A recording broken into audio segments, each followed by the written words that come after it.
How to get an uncontested divorce in California. Hi, I'm Tim Blankenship with Divorce661.com. If you and your spouse agree on everything, property, support, custody, you may qualify for an uncontested divorce in California, which is the simplest, fastest, and most affordable way to get divorced without going to court. Here's how it works. First, one spouse files the initial documents, the petition, summons, and if you have kids, the UCCJEA form. Once filed, your spouse must be legally served with the paperwork. If they're cooperative, service can be done by mail with a notice of acknowledgement and receipt. Otherwise, personal service is required.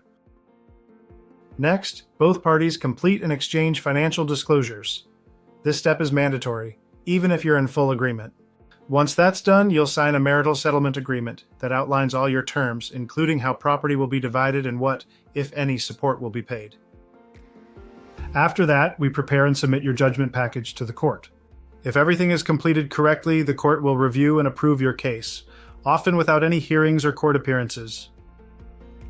We recently worked with a couple who came to us after trying to do it themselves. Their paperwork kept getting rejected.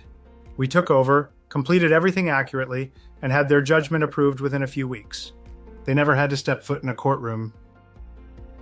At Divorce 661, we specialize in uncontested divorces across California. We handle every step, from filing to final judgment, so you don't have to deal with confusing forms or legal mistakes. If you and your spouse are in agreement and want to get divorced the easy way, visit Divorce661.com to schedule your free consultation. We'll help you finalize your divorce quickly, affordably, and without the stress.